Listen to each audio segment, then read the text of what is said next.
ನಮಸ್ಕಾರ ಎಲ್ಲರಿಗೂ. ಈ ಕವಚದ ಬಗ್ಗೆ ಅಧ್ಯಯನವನ್ನು ಯಾರು ಪ್ರಾರಂಭ ಮಾಡಿದ್ದೀರೋ, ಇದನ್ನು ಹೇಗೆ ಓದೋದಪ್ಪ, ಓದೋಕ್ಕೆ ಹೆಂಗಾಗತ್ತೆ ನನಗೆ ಅಂತ ಯಾರಿಗಾದರೂ ಸ್ವಲ್ಪ ತೊಂದರೆಗಳೇನಾದ್ರು ಇತ್ತು ಅಂತ ಅಂದರೆ ಅದನ್ನು ನಿಮಗೆ ನಿವಾರಣೆ ಮಾಡಿಕೊಡೋಕ್ಕೋಸ್ಕರವೇ ಈ ಆಡಿಯೋ ಮಾಡ್ತಾ ಇದ್ದೀನಿ.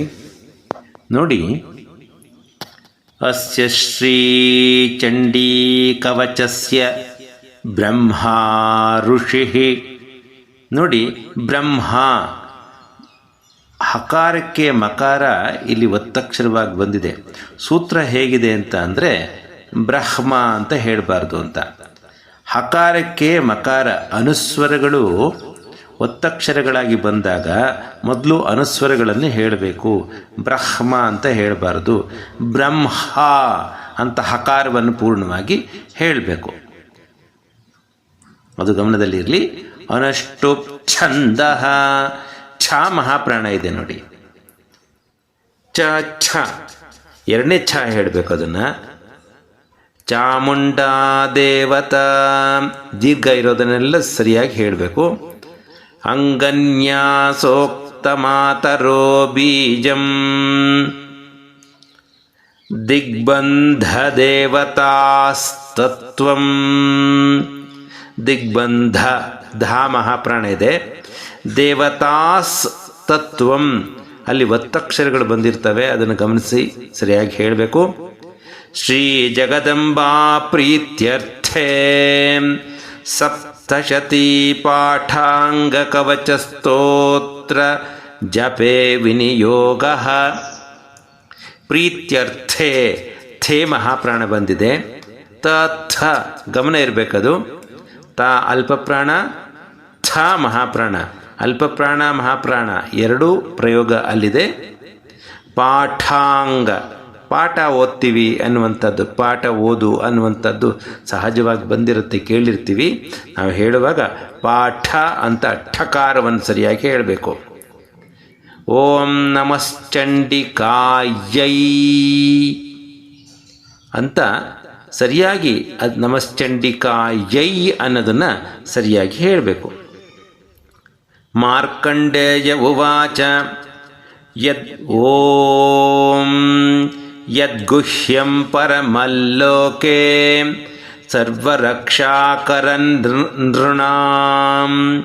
ಇಲ್ಲಿ ಹೇಳುವಾಗ ಲಕಾರದಿಂದ ಸೊನ್ನೆ ಬಂದಿರುತ್ತೇಕೆ, ಹಾಗಾಗಿ ಅದು ಯಕಾರದಿಂದ ಮತ್ತು ಲಕಾರದ ಹಿಂದೆ ಸೊನ್ನೆ ಬಂದಾಗ ಯಾಕೆ ಯಾವತ್ ಮಾಡ್ಕೋಬೇಕು, ಲಾವತ್ ಮಾಡ್ಕೋಬೇಕು. ಸರ್ವರಕ್ಷಾಕರನ್ ನೃಣಾಂ ನಕಾರದ ಹಿಂದೆ ಸೊನ್ನೆ ಬಂದಿದೆ, ಅರ್ಧ ನಕಾರವನ್ನು ಮಾಡ್ಕೋಬೇಕು. ಇದು ಓದೋದಕ್ಕೆ ಸುಲಭ ಆಗತ್ತೆ ಅನ್ನುವಂಥದ್ದು. ಯನ್ನ ಕಸ್ಯಚಿದಾಖ್ಯಾತನ್ ತನ್ಮೇ ಬ್ರೂಹಿ ಪಿತಾಮಹ. ಖ್ಯಾತನ್ ಖ್ಯಾ ಮಹಾಪ್ರಾಣ ಇದೆ, ಗಮನಿಸಬೇಕು ಅದನ್ನು. ಬ್ರಹ್ಮೋವಾಚ ಅಸ್ತಿ ಗುಹ್ಯತಮಂ ವಿಪ್ರ ಸರ್ವಭೂತೋಪಕಾರಕಂ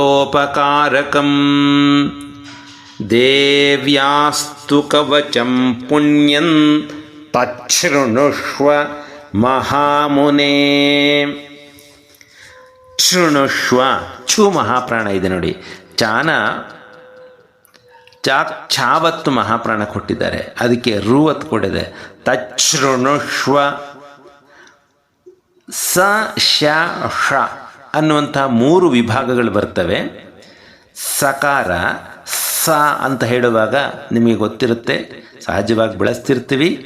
ಶಕಾರ ಶಂಕರ ಶ ಹೇಳುವಂಥದ್ದು ಬಳಸ್ತಿರ್ತೀವಿ. ಷಣ್ಮುಖ ಶ ಹೇಳುವಂಥದ್ದು ನಾಲ್ಗೆಯನ್ನು ಪೂರ್ತಿ ಹಿಂದಕ್ಕೆ ತಗೊಂಡೋಗಿ ಹೇಳಬೇಕು. ತಚ್ಛೃಣುಷ್ವ ತಚ್ಛೃಣುಷ್ವ ಅಂತ ಹೇಳೋದು ಬೇರೆ, ತಚ್ಛೃಣುಷ್ವ ಶ್ವ ಅನ್ನುವಂಥದ್ದು ವಿಷ್ಣು. ಹಾಗೆ ವಿಷ್ಣು ಅಂತ ಹೇಳಬಾರ್ದು, ವಿಷ್ಣು. ನಾಲ್ಗೆಯನ್ನು ಹಿಂದಕ್ಕೆ ತಗೊಂಡೋದ್ರೆ ಪೂರ್ತಿ ಆ ಶಕಾರ ಪ್ರಯೋಗ ಆಗತ್ತೆ. ಪ್ರಥಮಂ ಶೈಲಪುತ್ರೀ ಚ ದ್ವಿತೀಯಂ ಬ್ರಹ್ಮಚಾರಿಣೀ ತೃತೀಯಂ ಚಂದ್ರಘಂಟೇತಿ ಕೂಷ್ಮಾಂಡೇತಿ ಚತುರ್ಥಕಂ. ಚಂದ್ರಘಂಟೇತಿ, ಘ ಮಹಾಪ್ರಾಣ ಬಂದಿದೆ, ಗಮನದಲ್ಲಿರಲಿ. ಹೀಗೆ ಚತುರ್ಥಕಂ, ಥ ಮಹಾಪ್ರಾಣ ಬಂದಿರುತ್ತೆ. ಹೀಗೆ ನೀವು ಹೇಳುವಾಗ ವ್ಯಾಕರಣದ ವಿಡಿಯೋವನ್ನು ನೋಡಬೇಕು. ಹಾಗೆ ಅಕ್ಷರಗಳನ್ನು ಗಮನಿಸಿ ಆಯಾಯ ಅಕ್ಷರಗಳೇ ಸರಿಯಾಗಿದೆಯಾ ಅಂತ ನೋಡಿಕೊಂಡು ನೀವು ಹೇಳಿದರೆ ಮಾತ್ರವೇ ಈ ಶ್ಲೋಕಗಳು ಮಂತ್ರಗಳಾಗಿ ಪರಿವರ್ತಿತವಾಗುವಂಥದ್ದು. ಹಾಗಾಗಿ ಪ್ರತಿ ಅಕ್ಷರಗಳನ್ನು ಹೇಳುವಾಗ ಆ ಸ್ಥಾನಗಳನ್ನು ನೋಡಿಕೊಂಡು ನೋಡಿ. ಕ ಖ ಗ ಘ ङ ಕಂಠದಿಂದ ಶುರುವಾಗುತ್ತೆ 5 ಅಕ್ಷರಗಳು. ಹಾಗೆ ಮುಂದೆ ಬರುತ್ತೆ, ನಾಲಿಗೆ ಮುಂದೆ ಟಚ್ ಆಗುತ್ತೆ, ಅಂಗಳಿಗೆ ಟಚ್ ಆಗುತ್ತೆ. ಚ ಛ ಜ ಝ ಞ ಮುಂದೆ ಸುರುಳಿ ಸುತ್ತಕೊಂಡು ಟಕಾರ ಹೇಳುತ್ತೆ. ಟ ಠ ಡ ಢ ಣ. ಹಾಗೆ ತಕಾರ ಹೇಳುವಂಥದ್ದು ನೋಡಿ. ತ ಥ ದ ಧ ನ. ಅದು ದಂತದ ಹತ್ತಿರ ಬರುತ್ತೆ, ಹಲ್ಲಿನ ಹತ್ತಿರ ಬರುತ್ತೆ, ನಾಲಿಗೆ ಅಲ್ಲಿ ಟಚ್ ಆಗತ್ತೆ. ಪ ಫ ಬ ಭ ಮ. ಅದು ತುಟಿಯಲ್ಲಿ ಉತ್ಪತ್ತಿಯಾಗುವಂತಹ ಅಕ್ಷರಗಳು 5. ಅಂದರೆ ಕಂಠದಿಂದ ಪ್ರಾರಂಭವಾಗಿ ತುಟಿಯ ತನಕ ಬರುತ್ತೆ. ನೀವು ಪ್ರತಿ ಅಕ್ಷರಗಳನ್ನು ಹೇಳುವಾಗ ಆಯಾಯ ಅಕ್ಷರಗಳ ಸ್ಥಾನಗಳನ್ನು ಸರಿಯಾಗಿ ತಿಳ್ಕೊಂಡು ಸರಿಯಾಗಿ ಉಚ್ಚರಿಸಿದಾಗ ಸರಿಯಾದ ಫ್ರೀಕ್ವೆನ್ಸಿ ಇರುವಂತಹ ಅಕ್ಷರಗಳು ಕೇಳುವವರ ಮೇಲೆ ಹೆಚ್ಚು ಪರಿಣಾಮವನ್ನು ಬೀಳ್ತದೆ. ಬೀರಿದಂಥ ಪರಿಣಾಮ ಅವರ ಮನಸ್ಸಿನಲ್ಲಿಯೂ ಒಳ್ಳೆಯ ಭಾವವನ್ನು ಉಂಟು ಮಾಡುತ್ತದೆ ಅನ್ನುವಂಥದ್ದು ಗಮನದಲ್ಲಿ ಇರಿಸಬೇಕು. ಇದನ್ನೆಲ್ಲ ಸರಿಯಾಗಿ ನೋಡಿ ಕಲಿಯೋದಕ್ಕೆ ಪ್ರಾರಂಭ ಮಾಡಿ. ಧನ್ಯವಾದಗಳು.